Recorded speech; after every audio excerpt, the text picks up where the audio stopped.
অসমৰ যি 14টা লোকসভা নিৰ্বাচনত এইবাৰ তীব্ৰ প্ৰতিদ্বন্দ্বিতা হ'ব বুলি কোৱা হৈছে তাৰ মাজৰ অন্যতম হৈছে ধুবুৰী প্ৰশ্ন হয় ধুবুৰীত ৰকিবুল বনাম আজমলৰ যুঁজত কোন জিকিব কোন হাৰিব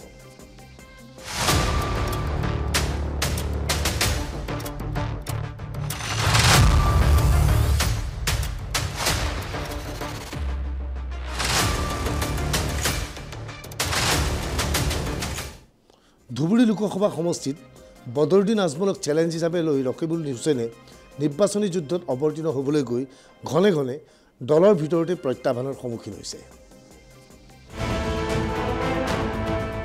ধুবুৰীৰ গৌৰীপুৰৰ এই ঘৰটোলৈ মন কৰক ঘৰটোৰ গৰাকী হৈছে ৰকিবুল হুছেইন ধুবুৰীত আজমলৰ বিৰুদ্ধে নিৰ্বাচনী যুদ্ধত অৱতীৰ্ণ হোৱাৰ প্ৰাক মুহূৰ্তত এই বাসগৃহটো ভাড়াত লৈছে ৰকিবুল হুছেইনে গৌৰীপুৰৰ এই ভাড়াঘৰত বাহৰ পাতি থাকি আজমলৰ বিৰুদ্ধে যুঁজিব ৰকিবুল হুছেইনে কিন্তু এইখিনি সময়তেই ৰকিবুল হুছেইন বিপদত পৰিছে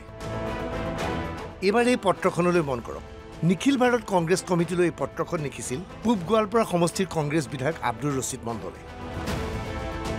ৰকিবুল হুছেইনৰ বিৰুদ্ধে পত্ৰ বিধায়ক আব্দুৰ ৰছিদ মণ্ডলৰ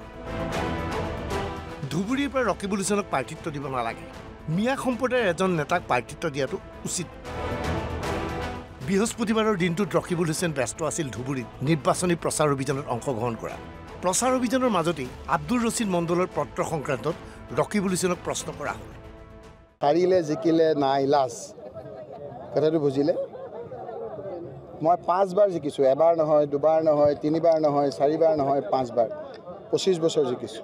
গতিকে কোনোবা 25 বছৰ জিকা মানুহে মোৰ লগত কথা ক'লে সেইটো উত্তৰ দিম বাকীবিলাক যিসকলে মোৰ ঘৰত গৈ নিজে টিকেট লৈছে স্বীকাৰ নকৰে কি কৰিব অকৃতজ্ঞ কিছুমান থাকে তেওঁ প্ৰথমবাৰ যেতিয়া UDF পৰা গৈছিল বহুত নাম নকওঁ মোৰ তালৈকে গৈছিল তেতিয়া মই ভাল আছিলোঁ আজি বেয়া হ'লোঁ এইবিলাক কথা ৰাইজে দেখি আছে ৰমজান মাহ লোকৰ বদগিলা কৰিব নাপায় গতিকে মই নকৰোঁ কিন্তু এইটো কথা নহয় যে মোক সদায় শিলগুটি মাৰি থাকিব মই মলম লগাই থাকিম সেই কথাও নহয় মই মলম নলগাই ময়ো আপোনাক এই কথাবিলাকৰ উত্তৰ দিব পাৰোঁ আব্দুৰ ৰছিদ মণ্ডলে আপোনাৰ প্ৰাৰ্থিত্বৰ বিৰোধিতা কৰিছে আপুনি এই সংক্ৰান্তত কি কয় প্ৰশ্ন সোধা হ'ল ৰকিবুল হুছেইনক মোৰ মতলব হ'ল AICC নুশুনিলে মই কি কৰিম সেই বিধায়কগৰাকী আপোনাক সহযোগ কৰা নাই AICC যদি নিদিয়ে চবৰে মত দিবলৈ অধিকাৰ আছে আপুনিও বিচাৰিব পাৰে তেওঁ বিচাৰিব পাৰে AICC যিটো সিদ্ধান্ত লয় সেইটোহে হ'ব কোনজন বিধায়ক চাবচোন মোক মই ইলেকশ্যন নোহোৱাকৈ মোক মন্ত্ৰী পাতিব খোজা বিধায়কজন নেকি এবাৰ চাবচোন সেইটো কথাটো নুসুধে আপুনি কোনটো বা সেইজনেতো শুনা নাই আপুনি সোধক যে সেইজনে কেইদিনমানৰ আগত আপোনালোকক মই টিভিত দেখিছোঁ যে মোক বোলে একে কেন্দ্ৰীয় মন্ত্ৰী কৰিব লাগে সেইটো সোধাই নাই দেখোন আপুনি সেইজনে কোৱা নিজ মুখেৰে পত্ৰহে লিখিছে মনে মনে চিঞৰিটো কৈছে মোক বোলে মন্ত্ৰী লাগে কেন্দ্ৰৰ হয় নহয় হয় হয় সেইটো আব্দুৰ ৰছিদ মণ্ডল গুৱাহাটীত ব্যস্ত মণ্ডলক দিছপুৰৰ বাসগৃহত সাংবাদিকে প্ৰশ্ন কৰিলে ধুবুৰীৰ নিৰ্বাচন সংক্ৰান্তত আপুনি কি কয় যদিও ইয়াত 27 লাখ ভোটাৰ আছে আৰু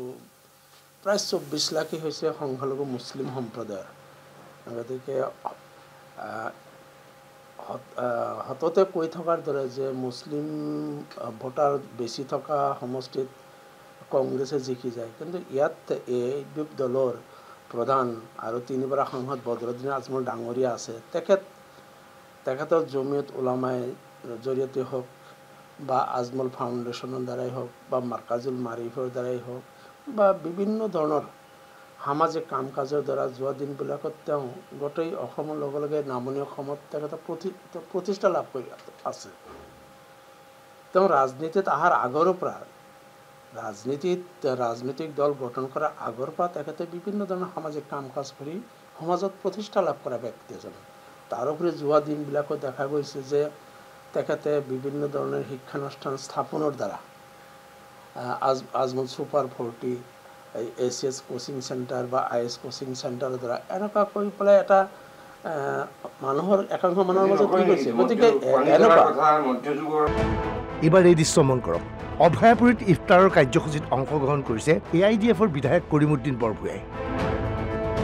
বদৰুদ্দিন আজমলৰ হৈ ধুবুৰীত নিৰ্বাচনী প্ৰচাৰ চলাবলৈ কৰিমুদ্দিন বৰভূঞা গৈছিল কৰিমুদ্দিন বৰভূঞাই গুৰুতৰ অভিযোগ আনিলে ৰকিবুল হুছেইনৰ বিৰুদ্ধে মানুহে এতিয়া কি হৈছে জানে আচলতে তেওঁ যেতিয়া ফৰেষ্ট মিনিষ্টাৰ আছিলে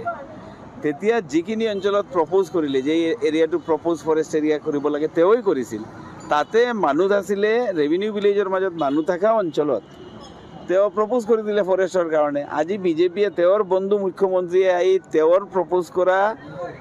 সেই ভিলেজখিনিৰ পৰা মানুহ উচ্ছেদ কৰি আছে। ৰকিবুল হুছেইন ডাঙৰীয়া ইলেকশ্যন খেলোতে এই মানুহখিনিৰ উচ্ছেদ কৰাৰ মূল মানুহজন হ'ল ৰকিবুল হুছেইন। তেওঁৰ কাৰণে মানুহখিনি উচ্ছেদ হৈ আছে আজি, তেওঁ PRF কৰাৰ কাৰণে। এই কাৰণে আজি প্ৰত্যেক এৰিয়াত অসমৰ মানুহখিনি উচ্ছেদ হৈ আছে। কিয়? প্ৰপ'জ ফৰেষ্ট এৰিয়া বুলি। এই প্ৰপ'জ ফৰেষ্ট এৰিয়াটো বনাইছিল কোনে? ৰকিবুল হুছেইন, তেওঁ যেতিয়া ফৰেষ্ট মিনিষ্টাৰ আছিল। ধুবুৰী নিৰ্বাচন গুৰুত্বপূৰ্ণ হৈ পৰিছে। আব্দুল খালেকৰ দৰে সাংসদে ইতিমধ্যে ৰকিবুল হুছেইনৰ বিৰুদ্ধাচৰণ কৰিছে। ৰকিবুল হুছেইনৰ বিৰুদ্ধে কেইবাজনো কংগ্ৰেছ বিধায়কে প্ৰত্যক্ষ বা পৰোক্ষভাৱে থিয় দিছে, কিন্তু গ্ৰাম্য অঞ্চলত ৰকিবুল হুছেইনে সঁহাৰি পাইছে। কিন্তু চহৰ অঞ্চলত আজমলৰ ভোট বেংকত ৰকিবুলে আঘাত সানিব পাৰিবনে নাই, সেয়া কিন্তু প্ৰশ্নৰ বিষয়। Bureau' report, NB news.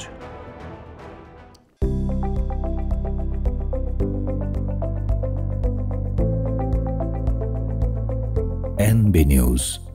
সহজ সৰল ভাষাত নৱভাৰতৰ কথা।